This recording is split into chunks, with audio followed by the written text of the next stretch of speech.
আমি পর্দা করে চলতে চাই, যৌথ পরিবার হওয়ার কারণে পর্দা করে চলতে পারি না, এক্ষেত্রে আমার করণীয় কি? যৌথ ফ্যামিলিতে থেকে পর্দা করা সম্ভব যদি সবার সহযোগিতা থাকে। ঠিক আছে, পুরুষরা যখন আসবে মহিলারা সাইড হয়ে যাবে, পুরুষরা যখন বের হবে মহিলারা তখন সাইড দিবেন, মহিলারা যখন থাকবেন পুরুষরা ঢোকার আগে তাদের পারমিশন নেবেন, প্রাইভেসি মেনটেন করবেন। দেখুন, ইসলামের পর্দার বিধানটা হলো মানুষের প্রাইভেসি রক্ষা করার জন্য।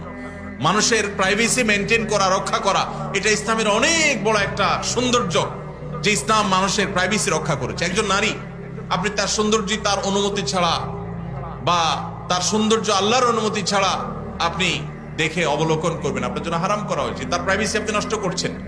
আবার একইভাবে আপনি তাকে নিয়ে মনোজগতে যে বাজে কল্পনার মধ্যে হারিয়ে যাওয়ার আশঙ্কা আপনার মধ্যে আছে এই পর্দাহীনতার কারণে, এই কারণে আল্লাহ তাআলা আমাদের জন্য এটা নিষেধ করেছেন। এই জন্য যৌথ ফ্যামিলিতে থেকে পর্দা করা যায় যদি সবার সহায়তা থাকে, যদি না থাকে তাহলে আলাদা থাকবেন, ছোট্ট কুলগণ নিয়ে ফ্যামিলির সাথে বোঝাপড়া করে তাদেরকে বুঝায়া যে পর্দার জন্য আপনি আলাদা হচ্ছেন।